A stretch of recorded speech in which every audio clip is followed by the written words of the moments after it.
Game of thrones season 1 episode 3ലേക്ക് എല്ലാവർക്കും സ്വാഗതം. ഇന്നത്തെ എപ്പിസോഡിന്റെ പേര് ലോർഡ് സ്നോ എന്നാണ്. കഥ ആകെ മാറുകയാണ്. നെഡ് സ്റ്റാർക്കും മക്കളും ശത്രുക്കളുടെ താവളമായ കിങ്സ് ലാൻഡിംഗിൽ എത്തിച്ചേരുന്നു. അവിടെ അദ്ദേഹത്തെ കാത്തിരിക്കുന്നത് ചതിക്കുഴികൾ മാത്രമാണ്. നമുക്ക് കഥയിലേക്ക് പോകാം. കഥ തുടങ്ങുന്നത് കിങ്സ് ലാൻഡിംഗിൽ നിന്നാണ്. നീണ്ട യാത്രയ്ക്ക് ശേഷം നെഡ് സ്റ്റാർക്കും മക്കളും തലസ്ഥാനത്തെത്തിച്ചേരുന്നു. രാജാവിന്റെ ഗാർഡ് നെഡിനെ സ്വീകരിക്കുന്നു. സ്മോൾ കൗൺസിലിന്റെ മീറ്റിംഗ് വിളിച്ചിട്ടുണ്ട്, അങ്ങയുടെ സാന്നിധ്യം ആവശ്യമാണ് എന്നറിയിക്കുന്നു. നെഡ് തന്റെ മക്കളായ സാൻസായോടും ആര്യായോടും മുറിയിൽ പോയി വിശ്രമിക്കാൻ പറയുന്നു. നെഡിന് അല്പം പോലും താൽപ്പര്യമില്ലെങ്കിലും രാജാവിന്റെ കൽപ്പനയായതുകൊണ്ട് അദ്ദേഹം മീറ്റിംഗിന് പോകാൻ തയ്യാറെടുക്കുന്നു. അദ്ദേഹം നടന്നു നീങ്ങുന്നത് അയറൺ ത്രോൺ ഇരിക്കുന്ന ആ വലിയ ഹാളിലേക്കാണ്.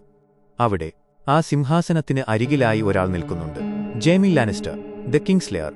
ജെയ്മി ലാനിസ്റ്ററിനെ എല്ലാവരും കിങ്സ്ലെയർ, അതായത് രാജാവിനെ കൊന്നവൻ എന്ന് വിളിക്കാൻ ഒരു പ്രധാന കാരണമുണ്ട്. ജെയ്മെ കൊന്നത് ഏരിസ് 2 ടാർഗേരിയനെയാണ്.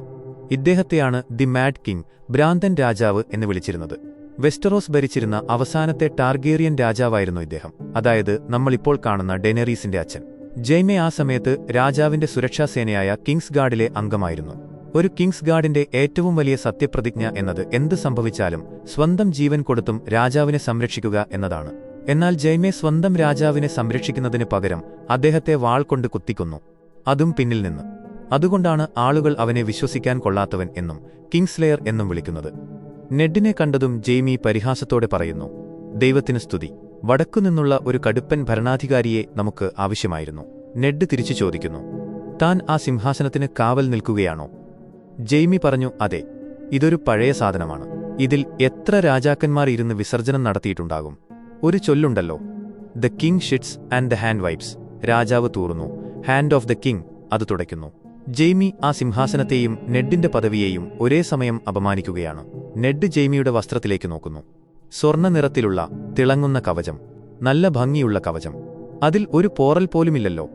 ജെയ്മി പറഞ്ഞു, അതെ, വർഷങ്ങളായി പലരും എന്നെ വെട്ടാൻ നോക്കുന്നുണ്ട്, പക്ഷേ ആർക്കും അതിന് സാധിക്കുന്നില്ല. നെഡ് അതിനൊരു മറുപടി കൊടുക്കുന്നു, അതായത് താൻ തനിക്ക് ജയിക്കാൻ പറ്റുന്ന ദുർബലരായ എതിരാളികളെ മാത്രമേ തിരഞ്ഞെടുക്കാറുള്ളൂ എന്നർത്ഥം. അവിടെ അന്തരീക്ഷം മുറുകുന്നു. സംസാരം പഴയ കാര്യങ്ങളിലേക്ക് നീങ്ങുന്നു. ജെയ്മി പറഞ്ഞു, നെഡ്, താങ്കൾക്ക് ഈ മുറിയിൽ നിൽക്കുമ്പോൾ വല്ലാത്ത ബുദ്ധിമുട്ട് തോന്നുന്നുണ്ടാകും അല്ലേ? താങ്കളുടെ അച്ഛനെയും സഹോദരനെയും ദ മാഡ് കിങ് എന്നറിയപ്പെടുന്ന ഏരിസ് ടാർഗേരിയൻ പച്ചയ്ക്ക് കത്തിക്കുമ്പോൾ ഞാനിവിടെ തന്നെ ഉണ്ടായിരുന്നു. അവർ ധീരരായിരുന്നു, അങ്ങനെ മരിക്കാൻ പാടില്ലായിരുന്നു. നെഡ് ദേഷ്യത്തോടെ ചോദിച്ചു, എന്നിട്ട് താൻ വെറുതെ നോക്കി നിന്നു? ജെയ്മി, ഞാൻ മാത്രമല്ല, 500 പേർ നോക്കി നിന്നു. ആരും ഒരക്ഷരം മിണ്ടിയില്ല. അവസാനം മാഡ് കിങ് മരിച്ചപ്പോൾ അത് നീതിയാണെന്ന് എനിക്ക് തോന്നി. അതാണോ താൻ രാത്രി ഉറങ്ങുമ്പോൾ സ്വയം വിശ്വസിപ്പിക്കുന്നത്? താനൊരു നീതിമാനാണ് എന്നാണോ? എന്റെ അച്ഛനോടുള്ള പ്രതികാരം തീർക്കാനാണോ താൻ മാഡ് കിങ്ങിന്റെ മുതുകിൽ കുത്തിയത്? ജെയ്മി ചോദിച്ചു. ഞാൻ മുതുകിൽ കുത്തുന്നതിന് പകരം നെഞ്ചത്താണ് കുത്തിയിരുന്നതെങ്കിൽ താങ്കൾക്ക് എന്നോട് ബഹുമാനം തോന്നുമായിരുന്നു. നെഡ് സ്റ്റാർക്ക് ഒരു മാസ് മറുപടി കൊടുക്കുന്നു, you served him well when serving was safe. അതായത് രാജാവിനെ സേവിക്കുന്നത് സുരക്ഷിതമായിരുന്നപ്പോൾ താൻ അയാളെ നന്നായി സേവിച്ചു. അപകടം വന്നപ്പോൾ താൻ അയാളെ കൊന്നു. ഒരു നട്ടെല്ലില്ലാത്തവനാണ് ജെയ്മി എന്ന് നെഡ് മുഖത്ത് നോക്കി പറയുന്നു. നെഡ് ആ ഹാളിൽ നിന്നും നേരെ പോകുന്നത് സ്മോൾ കൗൺസിൽ ചേംബറിലേക്കാണ്. അവിടെ നെഡിനെ കാത്ത് ബാക്കി മന്ത്രിമാർ ഇരിപ്പുണ്ടായിരുന്നു. 1. ലോർഡ് വാരീസ് ദ സ്പൈഡർ, ചാരന്മാരുടെ തലവൻ. 2. റെൻലി ബറാത്തിയൻ, രാജാവിന്റെ അനിയൻ. 3. ഗ്രാൻഡ് മേസ്റ്റർ പൈസൽ, വൃദ്ധനായ വൈദ്യൻ. 4. Petyr Baelish, Littlefinger, master of coin, ധനകാര്യമന്ത്രി. ലിറ്റിൽ ഫിംഗർ നെഡിനെ കണ്ടതും കാറ്റ്ലിൻ സ്റ്റാർക്കിനെക്കുറിച്ച് സംസാരിക്കുന്നു. എനിക്ക് കാറ്റലിനെ പണ്ടുതൊട്ടേ അറിയാം. ഇപ്പോഴും എന്റെ ശരീരത്തിൽ നിങ്ങളുടെ സഹോദരൻ സമ്മാനിച്ച മുറിവുണ്ട്. കാറ്റലിനു വേണ്ടി അവനുമായി യുദ്ധം ചെയ്തപ്പോൾ കിട്ടിയതാണ്. കാറ്റലിനെ പണ്ട് ലിറ്റിൽ ഫിംഗർ പ്രണയിച്ചിരുന്നു. അതിന്റെ ഒരു പക ഇപ്പോഴും അയാൾക്കുണ്ട്. മീറ്റിംഗ് തുടങ്ങുന്നു. പക്ഷേ രാജാവ് റോബർട്ട് ബറാത്തിയൻ അവിടെയില്ല. നെഡ് ചോദിച്ചു, രാജാവില്ലാതെയാണോ നമ്മൾ തുടങ്ങുന്നത്? റെൻലി പറഞ്ഞു, എന്റെ ചേട്ടന് തിരക്കാണ്. ചെറിയ കാര്യങ്ങൾ നമ്മളെ ഏൽപ്പിച്ചിരിക്കുകയാണ്. എന്താണ് ആ ചെറിയ കാര്യം? Ned Stark hand of the king ആയതിന്റെ ആഘോഷമായി ഒരു വലിയ ടൂർണമെന്റ് നടത്തണം. അതാണ് രാജാവിന്റെ ആവശ്യം. ലിറ്റിൽ ഫിംഗർ ചോദിച്ചു, എത്രയാണ് സമ്മാനത്തുക? നെഡ് പറഞ്ഞു, 40,000 സ്വർണ്ണ നാണയങ്ങൾ ചാമ്പ്യന്, ബാക്കിയുള്ളവർക്ക് വേറെയും. ഇത് കേൾക്കുമ്പോൾ ലിറ്റിൽ ഫിംഗർ ചിരിക്കുന്നു. നമുക്ക് അത്രയും പണമില്ല, ഖജനാവ് കാലിയാണ്. നമ്മൾ ലാനിസ്റ്റർ കുടുംബത്തിന് ഇപ്പോൾ തന്നെ 3 മില്യൺ 30 ലക്ഷം ഗോൾഡ് ഡ്രാഗൺസ് കടമാണ്. നെഡ് ഞെട്ടിപ്പോയി. രാജ്യം 30 ലക്ഷം കടത്തിലാണെന്നോ? ലിറ്റിൽ ഫിംഗർ തിരുത്തി, അല്ല, മൊത്തം 60 ലക്ഷം, 6 മില്യൺ കടത്തിലാണ്. നെഡ് സ്റ്റാർക്കിന് വിശ്വസിക്കാൻ കഴിയുന്നില്ല. തന്റെ സുഹൃത്തായ റോബർട്ട് രാജ്യം ഭരിച്ച് മുടിച്ചു കളഞ്ഞിരിക്കുന്നു. ജോൺ അരിൻ എങ്ങനെ ഇത് അനുവദിച്ചുവെന്ന് നെഡ് അത്ഭുതപ്പെടുന്നു. നെഡ് പറഞ്ഞു, ഞാൻ റോബർട്ടിനോട് സംസാരിക്കാം. ഈ ടൂർണമെന്റ് നടത്താൻ നമ്മൾക്ക് സാമ്പത്തികമായി കഴിവില്ല എന്നും പറഞ്ഞ് ദേഷ്യത്തിൽ നെഡ് ആ മുറിയിൽ നിന്നും ഇറങ്ങിപ്പോകുന്നു. പക്ഷേ ബാക്കിയുള്ളവർക്ക് ഇതൊരു തമാശ മാത്രമാണ്. രാജാവിന്റെ കൽപ്പന അവർക്ക് നടപ്പാക്കിയേ പറ്റൂ. നെഡ് ഇപ്പോൾ വലിയൊരു കെണിയിലേക്കാണ് വന്നിരിക്കുന്നത്. പണമില്ലാത്ത, നിറയെ കടമുള്ള ശത്രുക്കൾ മാത്രമുള്ള ഒരു തലസ്ഥാനം. സീൻ മാറുന്നത് കിങ്സ് ലാൻഡിംഗിലെ രാജകൊട്ടാരത്തിലാണ്. സെർസി മകൻ ജോഫ്രിയുടെ മുറിവ് പരിചരിക്കുന്നു. ആര്യയുടെ ചെന്നായ കടിച്ച മുറിവാണത്. ജോഫ്രി പരാതിപ്പെടുന്നു, ഇത് കാണാൻ വൃത്തികേടാണമ്മേ. സെർസി അവനോട് പറയുന്നു, ഒരു രാജാവിന് മുറിവുകൾ വേണം. നീ ആ ചെന്നായയെ തോൽപ്പിച്ചില്ലേ? നീ നിന്റെ അച്ഛനെപ്പോലെ ഒരു യോദ്ധാവാണ്. പക്ഷേ ജോഫ്രി സമ്മതിക്കുന്നില്ല. ഞാനൊന്നും ചെയ്തില്ല. ആ 2 പെൺകുട്ടികൾ ഞാൻ നിലവിളിക്കുന്നത് അവർ കണ്ടു. എനിക്ക് നാണക്കേടായി. ഇവിടെ സെർസി മകന് ഒരു വലിയ പാഠം പറഞ്ഞുകൊടുക്കുന്നു. സത്യം എന്നത് നീ ഉണ്ടാക്കുന്നതാണ്. The truth will be what you make it. നീ രാജാവാകുമ്പോൾ നീ പറയുന്നതാണ് സത്യം. ജോഫ്രി ചോദിക്കുന്നു, ഞാൻ ആ സൻസയെ കല്യാണം കഴിക്കണോ? സെർസി, അതെ, അവൾ സുന്ദരിയാണ്. നിനക്കവളെ ഇഷ്ടപ്പെട്ടില്ലെങ്കിൽ വല്ലപ്പോഴും ഒന്ന് കണ്ടാൽ മതി. ബാക്കി സമയം നിനക്കിഷ്ടമുള്ള സ്ത്രീകളുടെ കൂടെ കഴിയാം. നീ രാജാവാണ്. ഈ ലോകം നിനക്കിഷ്ടമുള്ളതുപോലെയായിരിക്കും. അമ്മയുടെ പിന്തുണ കിട്ടിയപ്പോൾ ജോഫ്രിയുടെ അഹങ്കാരം കൂടുന്നു. ജോഫ്രി, നമ്മൾ വടക്കൻ സൈന്യത്തെ വിശ്വസിക്കാൻ പാടില്ല. എനിക്ക് സ്വന്തമായി ഒരു വലിയ സൈന്യം വേണം, റോയൽ ആർമി. അവർ എന്നോട് മാത്രം കൂറ് കാണിക്കണം. സെർസി അവനെ ഉപദേശിക്കുന്നു, ശത്രുക്കളെ എപ്പോൾ നശിപ്പിക്കണം, എപ്പോൾ വെറുതെ വിടണമെന്ന് ഒരു നല്ല രാജാവ് അറിഞ്ഞിരിക്കണം. ജോഫ്രി ചോദിച്ചു, അപ്പോൾ സ്റ്റാർക്ക് കുടുംബം നമ്മുടെ ശത്രുക്കളാണോ? സെർസി പറഞ്ഞു, നമ്മളല്ലാത്ത എല്ലാവരും നമ്മുടെ ശത്രുക്കളാണ്. Everyone who isn't us is an enemy. അടുത്തതായി നമ്മൾ കാണുന്നത് ആര്യ സ്റ്റാർക്ക് ഭക്ഷണം കഴിക്കുന്നതാണ്. അവൾ കത്തികൊണ്ട് മേശയിൽ കുത്തിക്കളിക്കുകയാണ്. അവളുടെ ചേച്ചി സാൻസ അത് കണ്ട് ദേഷ്യപ്പെടുന്നു. 2 പേരും തമ്മിൽ തല്ലുപിടിക്കുന്നു. നീ കള്ളം പറഞ്ഞതുകൊണ്ടാണ് എന്റെ ചങ്ങാതി മൈക്ക മരിച്ചത് എന്ന് ആര്യ വിളിച്ചു പറയുന്നു. നെഡ് സ്റ്റാർക്ക് അവിടേക്ക് വരുന്നു. അദ്ദേഹം സാൻസയ്ക്ക് ഒരു പാവ സമ്മാനമായി കൊടുക്കുന്നു. പക്ഷേ സാൻസ പറയുന്നു, എനിക്ക് 8 വയസ്സുള്ളപ്പോൾ പാവ കളി നിർത്തിയതാണ്. അവൾ ദേഷ്യപ്പെട്ട് എഴുന്നേറ്റു പോകുന്നു. നെഡ് ചിരിയോടെ പറയുന്നു, യുദ്ധം ചെയ്യുന്നതാണ് പെൺമക്കളെ വളർത്തുന്നതിനേക്കാൾ എളുപ്പം. പിന്നീട് നെഡ് ആര്യയുടെ മുറിയിൽ ചെല്ലുന്നു. അവൾ ആരുമറിയാതെ ജോൺ സ്നോ കൊടുത്ത വാളായ നീഡിൽ കൊണ്ട് പരിശീലിക്കുകയാണ്. നെഡ് അത് കണ്ടുപിടിക്കുന്നു. ഇത് കളിപ്പാട്ടമല്ല.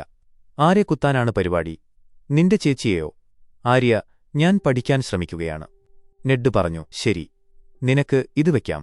പക്ഷേ നിനക്ക് ഇത് ഉപയോഗിക്കാൻ അറിയണം. വിന്റർഫെല്ലിൽ ബ്രാൻ സ്റ്റാർക്ക് കിടപ്പിലാണ്. അവനെ നോക്കാൻ ഓൾഡ് നാൻ എന്ന വൃദ്ധയായ സ്ത്രീ ഇരിക്കുന്നു. അവർ ബ്രാനിന് ഒരു ഭയാനകമായ കഥ പറഞ്ഞുകൊടുക്കുന്നു. എന്റെ കുഞ്ഞെ, നിനക്ക് പേടിയെന്താണെന്നറിയില്ല. പേടിയെന്നത് മഞ്ഞിന്റെ കാലത്താണ്. സൂര്യൻ വർഷങ്ങളോളം ഉദിക്കാതിരിക്കുന്ന കാലം. അന്ന് വൈറ്റ് വാക്കേഴ്സ് കാട്ടിലൂടെ നടക്കും. അവർ മരിച്ച കുതിരകളുടെ പുറത്ത് കയറിവരും. വേട്ടപ്പട്ടികളുടെ വലിപ്പമുള്ള ചിലന്തികൾ അവരുടെ കൂടെയുണ്ടാകും. അപ്പോഴേക്കും റോബ് സ്റ്റാർക്ക് അവിടേക്ക് വരുന്നു. റോബ് ചോദിക്കുന്നു, ഇപ്പോഴും നിനക്ക് പഴയതൊന്നും ഓർമ്മയില്ലേ? ബ്രാൻ പറഞ്ഞു, ഇല്ല, എനിക്ക് മരിച്ചാൽ മതിയായിരുന്നു. എപ്പോഴും ഓടിനടന്നും മതിലിൽ കയറിയുമിരുന്ന ഒരാൾക്ക് ജീവിതകാലം മുഴുവൻ ഇനിയൊന്ന് എഴുന്നേറ്റ് നിൽക്കാൻ പോലും പറ്റില്ല എന്ന അവസ്ഥ വേദനാജനകമാണ് എന്ന് റോബിന് മനസ്സിലാകുന്നു. ഇതേസമയം കാറ്റ്ലിൻ സ്റ്റാർക്ക് രഹസ്യമായി കിങ്സ് ലാൻഡിംഗിൽ എത്തുന്നു. പക്ഷേ നഗരത്തിലെത്തിയ ഉടനെ പട്ടാളക്കാർ അവളെ തടയുന്നു. നിങ്ങളെ ഒരാൾ കാത്തിരിക്കുന്നു എന്നു പറഞ്ഞ് അവർ അവളെ കൂട്ടിക്കൊണ്ടുപോകുന്നു. അവർ അവളെ എത്തിക്കുന്നത് ഒരു വേശ്യാലയത്തിലേക്കാണ്. അവിടെ ലിറ്റിൽ ഫിംഗർ കാത്തിരിക്കുന്നു. കാറ്റ്ലിൻ ദേഷ്യപ്പെടുന്നു. എന്നെ ഇങ്ങോട്ട് വിളിച്ചുവരുത്താൻ നിനക്കെന്ത് ധൈര്യമുണ്ട്? ലിറ്റിൽ ഫിംഗർ പറഞ്ഞു, ക്ഷമിക്കണം, ഇവിടെ ആരും നിങ്ങളെ അന്വേഷിച്ചു വരില്ല. അതാണ് ഇങ്ങോട്ട് വിളിച്ചത്. അവിടെ വെച്ച് വേരീസ് കൂടെ ചേരുന്നു. നിങ്ങൾ കൊണ്ടുവന്ന ആ കത്തി, എനിക്കതിനെപ്പറ്റി അറിയാം എന്ന് വാരിസ് പറയുന്നു. കാറ്റ്ലിൻ ആ കത്തി എടുത്തു കാണിക്കുന്നു. ഇതാരുടേതാണ്? ലിറ്റിൽ ഫിംഗർ അത് വാങ്ങി നോക്കുന്നു. എന്നിട്ട് ഞെട്ടിക്കുന്നൊരു സത്യം പറയുന്നു. ഈ കത്തി എന്റേതായിരുന്നു. പക്ഷേ ഒരു ടൂർണമെന്റിൽ പന്തയം വെച്ച് എനിക്കിത് നഷ്ടപ്പെട്ടു. കേറ്റ്ലിൻ, ആർക്ക്? ലിറ്റിൽ ഫിംഗർ പറഞ്ഞു, ടിരിയൻ ലാനിസ്റ്റർ. അതായത് ബ്രാനിനെ കൊല്ലാൻ നോക്കിയത് ടിരിയൻ ലാനിസ്റ്റർ ആണെന്ന് അവർ തെറ്റിദ്ധരിപ്പിക്കുന്നു. കട്ട് ചെയ്താൽ നമ്മൾ കാണുന്നത് മതിലിൽ ജോൺ സ്നോ പരിശീലനത്തിലാണ്. മറ്റു പുതിയ പടയാളികൾക്ക് ആർക്കും വാൾ പിടിക്കാൻ പോലും അറിയില്ല. ജോൺ അവരെയെല്ലാം നിഷ്പ്രയാസം തോൽപ്പിക്കുന്നു. ഇതുകണ്ട് പരിശീലകൻ അലിസർ തോൺ ദേഷ്യപ്പെടുന്നു. ഇവൻ പ്രഭുവിന്റെ മകനാണ്, ഇവനെ ആരും തുടരുത് എന്നു പറഞ്ഞ് കളിയാക്കുന്നു. മുകളിൽ നിന്ന് ടിരിയൻ ലാനിസ്റ്ററും ലോർഡ് കമാൻഡർ മോർമണ്ടും ഇത് കാണുന്നുണ്ട്. ടിരിയൻ പറഞ്ഞു, അവൻ മിടുക്കനാണല്ലോ. മോർമണ്ട് പറഞ്ഞു, എനിക്ക് മിടുക്കന്മാരെയല്ല വേണ്ടത്, കള്ളന്മാരെയും കൊലപാതകികളെയും പടയാളികളാക്കി മാറ്റണം. അത് എളുപ്പമല്ല. പിന്നീട് രാത്രിയിൽ ജോണിനെ ബാക്കിയുള്ളവർ ചേർന്ന് ആക്രമിക്കാൻ നോക്കുന്നു. നീ ഞങ്ങളുടെ മൂക്ക് ഇടിച്ചു പരത്തിയില്ലേടാ എന്ന് ചോദിച്ചവർ വളയുന്നു. കൃത്യസമയത്ത് ടിരിയൻ അവിടെയെത്തുന്നു. ടിരിയൻ പറഞ്ഞു, നിങ്ങളുടെയൊക്കെ മുഖം കിങ്സ് ലാൻഡിംഗിൽ വെട്ടിവെച്ചാൽ കാണാൻ നല്ല ഭംഗിയുണ്ടാകും. ആ ഭീഷണി കേട്ട് എല്ലാവരും ഓടിപ്പോകുന്നു. ജോൺ ചോദിക്കുന്നു, എന്താണ് ആരും എന്നോട് സത്യം പറയാത്തത്? ഈ മതിൽ ഇങ്ങനെയാണെന്ന് ആരും പറഞ്ഞില്ല. പക്ഷെ ടിരിയൻ പറഞ്ഞ മറുപടി മറ്റൊന്നായിരുന്നു. ടിരിയൻ പറഞ്ഞു, നിന്റെ അനിയൻ ബ്രാൻ. അവന് ബോധം തെളിഞ്ഞു. ജോണിന് അത് കേട്ട് വലിയ സന്തോഷമാകുന്നു. തിരിച്ച് കിങ്സ് ലാൻഡിംഗിൽ നെഡ് സ്റ്റാർക്കിനെ ലിറ്റിൽ ഫിംഗർ കൂട്ടിക്കൊണ്ടുപോകുന്നു. നെഡ് കരുതുന്നത് തന്നെ അപമാനിക്കാൻ വേണ്ടിയാണ് വേശ്യാലയത്തിലേക്ക് കൊണ്ടുപോകുന്നത് എന്നാണ്. അദ്ദേഹം ദേഷ്യത്തിൽ ലിറ്റിൽ ഫിംഗറിനെ കഴുത്തിന് കുത്തിപ്പിടിക്കുന്നു. അപ്പോഴാണ് മുകളിലത്തെ ജനാലയിൽ നിന്ന് കാറ്റ്ലിൻ വിളിക്കുന്നത്. നെഡ് മുകളിലേക്ക് നോക്കുന്നു. ലിറ്റിൽ ഫിംഗർ ചിരിച്ചുകൊണ്ട് പറയുന്നു, the Starks, quick tempers, slow minds. സ്റ്റാർക്കുകൾക്ക് മുൻകോപം കൂടുതലാണ്, പക്ഷേ ബുദ്ധി കുറവാണ്. നെഡ് തന്റെ ഭാര്യയെ അവിടെ കണ്ട് അത്ഭുതപ്പെടുന്നു. അവർ തമ്മിൽ കണ്ടുമുട്ടുന്നു. കിങ്സ് ലാൻഡിംഗിലെ വേശ്യാലയത്തിൽ കാറ്റ്ലിൻ സ്റ്റാർക്കും നെഡ് സ്റ്റാർക്കും ലിറ്റിൽ ഫിംഗറും തമ്മിലുള്ള സംസാരമാണ്. ലിറ്റിൽ ഫിംഗർ പറഞ്ഞു, രാജ്ഞിയുടെ സഹോദരനാണ് ബ്രാനിനെ കൊല്ലാൻ നോക്കിയത് എന്ന് നമ്മൾ ആരോടും പറയരുത്. അത് വലിയ അപകടമാണ്. ഞാനൊരു കാര്യം ചെയ്യാം. ഈ സത്യം കണ്ടുപിടിക്കാൻ നിങ്ങളെ ഞാൻ സഹായിക്കാം. നിങ്ങളെ ഞാൻ ജീവനോടെ സംരക്ഷിക്കാം. കാറ്റ്ലിൻ അവനെ വിശ്വസിക്കുന്നു. നീ ഒരു നല്ല സുഹൃത്താണ് എന്ന് പറഞ്ഞ് അവൾ അവനെ നോക്കുന്നു. ലിറ്റിൽ ഫിംഗറിന്റെ കെണിയിൽ കാറ്റ്ലിൻ വീഴുകയാണ്. സെർസി ഭയങ്കര ദേഷ്യത്തിലാണ്. ജൈമയോട് അവൾ ആക്രോശിക്കുന്നു, നീ എന്ത് വിഡ്ഢിത്തരമാണ് കാണിച്ചത്? 10 വയസ്സുള്ള ഒരു കുട്ടിയെ തള്ളിയിടുകയോ? അവന് ഓർമ്മ തിരിച്ചു വന്നാൽ എന്തു ചെയ്യും? നീയൊരു കുട്ടിയല്ല, കുറച്ചുകൂടി ബുദ്ധി കാണിക്ക്. ജൈമെ അവളെ കെട്ടിപ്പിടിച്ച് സമാധാനിപ്പിക്കുന്നു. അവൻ ഓർമ്മയില്ലല്ലോ. ഇനി ഓർമ്മ വന്നാൽ തന്നെ നമ്മൾ പറയും അവൻ കള്ളം പറയുകയാണെന്ന്. ആരെങ്കിലും ചോദിക്കാൻ വന്നാൽ ഞാൻ അവരുമായി യുദ്ധം ചെയ്യും. ആ കുട്ടി വായ തുറന്നാൽ ഞാൻ അവനെ കൊല്ലും. നെഡ് സ്റ്റാർക്കിനെ കൊല്ലും. രാജാവിനെ കൊല്ലും. നമ്മൾ രണ്ടുപേരും മാത്രം ബാക്കിയാകുന്നതുവരെ ഞാൻ എല്ലാവരെയും കൊല്ലും. ഇവിടെ ജൈമയ്ക്ക് സെർസിയോടുള്ള ഭ്രാന്തമായ പ്രണയം കാണാം. കാറ്റ്ലിൻ സ്റ്റാർക്ക് തിരിച്ചുപോകാൻ തയ്യാറെടുക്കുന്നു. നെഡ് സ്റ്റാർക്ക് അവളോട് പറയുന്നു, നീ സൂക്ഷിച്ചു പോകണം. നമുക്ക് തെളിവുകൾ കിട്ടുന്നതുവരെ ക്ഷമിക്കണം. അവർ സങ്കടത്തോടെ യാത്ര പറയുന്നു. രാജാവ് റോബർട്ട് ബറാത്തിയൻ മദ്യപിച്ച് ലക്കുകെട്ടിരിക്കുകയാണ്. കൂടെ അദ്ദേഹത്തിന്റെ ഭടന്മാരുമുണ്ട്. രാജാവ് പഴയ യുദ്ധകഥകൾ, വാർ സ്റ്റോറീസ് വീരവാദമായി പറയുന്നു. എന്റെ ചുറ്റിക കൊണ്ട് ഞാൻ അവന്റെ നെഞ്ചു തകർത്തു. അവൻ മരിക്കുന്നതിനു മുൻപ് അമ്മയെന്ന് വിളിച്ച് കരയുകയായിരുന്നു. ആരും ഇതൊന്നും പാട്ടുകളിൽ എഴുതാറില്ല. ഇതിനിടയിൽ വീഞ്ഞു തീർന്നുപോകുന്നു. വീഞ്ഞുകൊണ്ട് വരാൻ നിൽക്കുന്നത് ലാൻസൽ ലാനിസ്റ്ററാണ്. റോബർട്ട് അവനെ കളിയാക്കുന്നു. നിന്റെ പേരിലെന്താടാ ഇങ്ങനെ? നിന്റെ അമ്മയ്ക്ക് പേരിടാൻ അറിയില്ലേ? ലാൻസൽ പേടിച്ചു വിറയ്ക്കുന്നു. അവിടേക്ക് ജൈമെ ലാനിസ്റ്റർ വരുന്നു. റോബർട്ട് ജൈമയെയും വെറുതെ വിടുന്നില്ല. കിങ്സ്ലെയർ, ഇങ്ങോട്ട് വാ. നിനക്ക് നാണക്കേടില്ലേ? നീ വലിയൊരു യോദ്ധാവല്ലേ? എന്നിട്ട് ഞാനിവിടെ തിന്നുകുടിച്ച് സുഖിക്കുമ്പോൾ നീ പുറത്ത് കാവൽ നിൽക്കുകയാണോ? അവസാനം റോബർട്ട് ഒരു ചോദ്യം ചോദിക്കുന്നു. നീ ആ ഭ്രാന്തൻ രാജാവിനെ കൊല്ലുമ്പോൾ അയാൾ അവസാനം എന്താണ് പറഞ്ഞത്? ജൈമെ ശാന്തമായി മറുപടി പറഞ്ഞു. അയാൾ മണിക്കൂറുകളായി പറഞ്ഞുകൊണ്ടിരുന്ന കാര്യം തന്നെ. ബേൺ ദ മോൾ, എല്ലാവരെയും കത്തിക്കൂ. കടലിനക്കരെ ഡെനറീസിന്റെ സംഘം യാത്ര തുടരുന്നു. ഡെനറീസിന്റെ സഹോദരൻ വിസേരീസ് വന്ന് പ്രശ്നമുണ്ടാക്കുന്നു. ഞാൻ കൽപ്പിക്കുന്നത് നീ അനുസരിച്ചാൽ മതി എന്ന് പറഞ്ഞ് അവൻ അവളെ ഉപദ്രവിക്കാൻ നോക്കുന്നു. പക്ഷേ ദോത്രാക്കി പടയാളികൾ അവനെ വലിച്ചു താഴെയിടുന്നു. അവനെ കൊല്ലാൻ അവർ തയ്യാറാവുന്നു. പക്ഷെ ഡെനേറിസ് പറയുന്നു, വേണ്ട, അവനെ വെറുതെ വിടൂ. ആദ്യമായി ഡെനേറിസ് സ്വന്തം സഹോദരനെതിരെ ശബ്ദമുയർത്തുന്നു. ഞാൻ വെറുമൊരു രാജ്ഞിയല്ല, ഞാനൊരു ഖലീസിയാണ് എന്ന് അവൾ തിരിച്ചറിയുന്നു. മതിലിൽ ജോൺ സ്നോവും അമ്മാവൻ ബെഞ്ചൻ സ്റ്റാർക്കും സംസാരിക്കുന്നു. ബെഞ്ചൻ മതിലിന് അപ്പുറത്തേക്ക് പോകാൻ തയ്യാറെടുക്കുകയാണ്. ജോൺ പറഞ്ഞു, എനിക്കും കൂടെ വരണം. ബെഞ്ചൻ പറഞ്ഞു, നീ ഇനിയും പഠിക്കാനുണ്ട്. ഇവിടെ നിൽക്ക്. അമ്മാവൻ പോകുമ്പോൾ ജോൺ സങ്കടത്തോടെ നോക്കി നിൽക്കുന്നു. ഇതാണ് അവർ തമ്മിലുള്ള അവസാനത്തെ കൂടിക്കാഴ്ച. പിന്നീട് ടിരിയൻ ലാനിസ്റ്ററും നൈറ്റ്സ് വാച്ചിലെ മുതിർന്നവരും യോറൻ, ജിയോർ മോർമോണ്ട്, മേസ്റ്റർ എയ്മോൺ സംസാരിക്കുന്നു. ടിരിയൻ പറയുന്നു, നിങ്ങൾ പറയുന്ന പ്രേതകഥകളൊന്നും ഞാൻ വിശ്വസിക്കില്ല. പക്ഷേ ലോർഡ് കമാൻഡർ മോർമോണ്ട് ഗൗരവത്തോടെ പറയുന്നു, ഞങ്ങളുടെ ഒരു റേഞ്ചർ മരിച്ചവരെ കണ്ടു എന്ന് സത്യം ചെയ്തു. വിന്റർഫെല്ലിൽ വെച്ച് അവന്റെ തല വെട്ടുന്നതുവരെ അവൻ അതുതന്നെ പറഞ്ഞു. മാസ്റ്റർ എയ്മോൺ, അന്ധനായ വയസ്സൻ, പറയുന്നു, വിന്റർ ഈസ് കമ്മിങ്. ഈ മഞ്ഞുകാലം വളരെ വലുതായിരിക്കും. ഇരുട്ടു കൊണ്ടുവരുന്ന സാധനങ്ങൾ ഭയാനകമായിരിക്കും. ഞങ്ങൾക്ക് രാജാവിന്റെ സഹായം വേണം. നീ അത് രാജ്ഞിയോട് പറയണം. ടിരിയൻ അത് സമ്മതിക്കുന്നു. ഡെനേരീസും ഖാൽ ഡ്രോഗോയും ടെന്റിലിരിക്കുകയാണ്. അവൾ ഡ്രോഗോയോട് ദോത്രാക്കി ഭാഷയിൽ സംസാരിക്കുന്നു. നമുക്കൊരു കുട്ടി ഉണ്ടാകാൻ പോകുന്നു. അതൊരു ആൺകുട്ടിയായിരിക്കും. ഡ്രോഗോയ്ക്ക് അത് വലിയ സന്തോഷമാകുന്നു. ടിരിയൻ മതിൽ വിട്ട് തിരിച്ചു പോകുന്നു. ജോൺ സ്നോ പറഞ്ഞു, എന്റെ അനിയൻ ബ്രാൻനെ കാണുകയാണെങ്കിൽ പറയണം, എനിക്കവനെ മിസ് ചെയ്യുന്നുവെന്ന്. ടിരിയൻ പറഞ്ഞു, തീർച്ചയായും. നിനക്ക് ഒരു ഉപദേശം കൂടി തരാം. നടക്കാൻ വയ്യാത്തവനായി ജീവിക്കുന്നതിനേക്കാൾ നല്ലത് നടക്കാൻ വയ്യാത്ത പണക്കാരനായി ജീവിക്കുന്നതാണ്. രണ്ടുപേരും ചിരിച്ചുകൊണ്ട് പിരിയുന്നു. എപ്പിസോഡിന്റെ അവസാനം ആര്യ സ്റ്റാർക്ക് അവളുടെ ആദ്യത്തെ വാൾ പരിശീലനത്തിന് എത്തുന്നു. അവളുടെ മാസ്റ്റർ സിരിയോ ഫോറൽ, ബ്രാവോസിൽ നിന്നുള്ള വാളഭ്യാസ വിദഗ്ധൻ. അദ്ദേഹം അവൾക്ക് ഒരു മരം കൊണ്ടുള്ള വാൾ കൊടുക്കുന്നു. ഇത് ഭാരമാണല്ലോ എന്ന് ആര്യ പറയുന്നു. സിരിയോ പറഞ്ഞു, അത് നിന്നെ ശക്തയാക്കാൻ വേണ്ടിയാണ്. അദ്ദേഹം അവൾക്ക് പുതിയൊരു രീതിയിലുള്ള യുദ്ധമുറ പഠിപ്പിച്ചു കൊടുക്കുന്നു. ഇത് വെസ്റ്ററോസിലെ പോലെയല്ല, ഇത് വാട്ടർ ഡാൻസാണ്. നമ്മൾ വെള്ളം പോലെ ഒഴുകണം, വേഗത്തിൽ നീങ്ങണം. നെഡ് സ്റ്റാർക്ക് വാതിൽക്കൽ വന്ന് ഇത് കാണുന്നു. മകൾ സന്തോഷത്തോടെ വാൾ വീശുന്നത് കാണുമ്പോൾ ആദ്യം അദ്ദേഹം ചിരിക്കുന്നു. പക്ഷേ ആ വാളുകളുടെ ശബ്ദം കേൾക്കുമ്പോൾ അദ്ദേഹത്തിന് പഴയ യുദ്ധങ്ങളുടെ ഓർമ്മ വരുന്നു.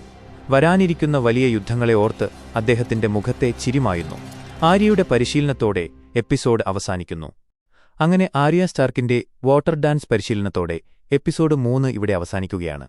മകൾ സന്തോഷത്തോടെ കളിക്കുന്നത് കാണുമ്പോൾ നെഡ് സ്റ്റാർക്ക് ചിരിക്കുന്നുണ്ടെങ്കിലും ആ വാളുകളുടെ ശബ്ദം അദ്ദേഹത്തെ ഓർമ്മിപ്പിക്കുന്നത് വരാനിരിക്കുന്ന ഭീകരമായ യുദ്ധത്തെയാണ്. ലിറ്റിൽ ഫിംഗർ പറഞ്ഞ ആ വലിയ കള്ളം, അതായത് ആ കത്തി ടിരിയന്റേതാണ് എന്ന് കാറ്റ്ലിൻ വിശ്വസിച്ചിരിക്കുന്നു. ഇത് സ്റ്റാർക്ക് കുടുംബവും ലാനിസ്റ്റർ കുടുംബവും തമ്മിലുള്ള വലിയൊരു യുദ്ധത്തിന് തിരികൊളുത്തുമോ? ജെയ്മെ ലാനിസ്റ്റർ അവനൊരു ക്രൂരനായ വില്ലനാണോ? അതോ പ്രണയത്തിനുവേണ്ടി എന്തും ചെയ്യുന്ന ഒരു പാവമാണോ? ജോൺ സ്നോവിന് ആ മതിലിൽ പിടിച്ചു നിൽക്കാൻ കഴിയുമെന്ന് തോന്നുന്നുണ്ടോ? അടുത്ത എപ്പിസോഡിൽ എന്തു നടക്കുമെന്നറിയാൻ ഇപ്പോൾ തന്നെ ചാനൽ സബ്സ്ക്രൈബ് ചെയ്യുക. വീഡിയോ ഇഷ്ടപ്പെട്ടെങ്കിൽ ലൈക്ക് ചെയ്യാനും സബ്സ്ക്രൈബ് ചെയ്യാനും മറക്കരുത്. See you in the next episode.